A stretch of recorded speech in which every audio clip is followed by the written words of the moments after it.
नमो भगवते वासुदेवाय, जो किसी से द्वेष नहीं करता लेकिन सभी जीवों का दयालु मित्र है, जो अपने को स्वामी नहीं मानता और मिथ्या अहंकार से मुक्त है, जो सुख दुख में समभाव रहता है, सहिष्णु है, सदैव आत्मतुष्ट रहता है, आत्म संयमी है तथा जो निश्चय के साथ मुझ में मन तथा बुद्धि को स्थिर करके भक्ति में लगा रहता है, ऐसा भक्त मुझे अत्यंत प्रिय है। शुद्ध भक्ति पर पुनः आकर भगवान इन दोनों श्लोकों में शुद्ध भक्त के दिव्य गुणों का वर्णन कर रहे हैं। शुद्ध भक्त किसी भी परिस्थिति में विचलित नहीं होता, न ही वह किसी के प्रति ईर्ष्यालु होता है, न वह अपने शत्रु का शत्रु बनता है। वह तो सोचता है यह व्यक्ति मेरे विगत दुष्कर्मों के कारण मेरा शत्रु बना हुआ है, अतएव विरोध करने की अपेक्षा नष्ट सहना अच्छा है।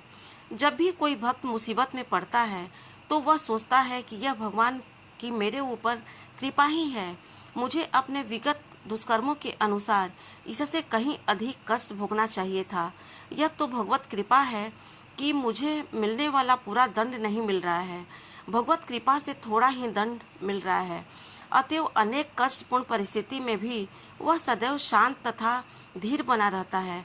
भक्त सदैव प्रत्येक प्राणी पर, यहाँ तक कि अपने शत्रु पर भी दयालु होता है। निर्मम का अर्थ यह है कि भक्त शारीरिक कष्टों को प्रधानता नहीं प्रदान करता, क्योंकि वह अच्छी तरह जानता है कि वह भौतिक शरीर नहीं है, वह अपने को शरीर नहीं मानता, अतएव वह मिथ्या अहंकार के बोध से मुक्त रहता है और सुख तथा दुख में समभाव रखता है। वह सहिष्णु होता है और भगवत कृपा से जो कुछ प्राप्त होता है उसी से संतुष्ट रहता है। वह ऐसी वस्तु को प्राप्त करने का प्रयास नहीं करता जो कठिनाई से मिले, अतएव वह सदैव प्रसन्नचित्त रहता है। वह पूर्ण योगी होता है क्योंकि वह अपने गुरु के आदेशों पर अटल रहता है। चूँकि उसकी इंद्रियां वश में रहती है, अतः वह दृढ़ निश्चय होता है। वह झूठे तर्कों से विचलित नहीं होता, क्योंकि कोई उसे भक्ति के दृढ़ संकल्प से हटा नहीं सकता। वह पूर्णतया अवगत रहता है कि कृष्ण उसके शाश्वत प्रभु हैं, अतएव कोई भी उसे विचलित नहीं कर सकता। इन समस्त गुणों के फलस्वरूप वह अपने मन तथा बुद्धि को पूर्णतया परमेश्वर पर स्थिर करने में समर्थ होता है।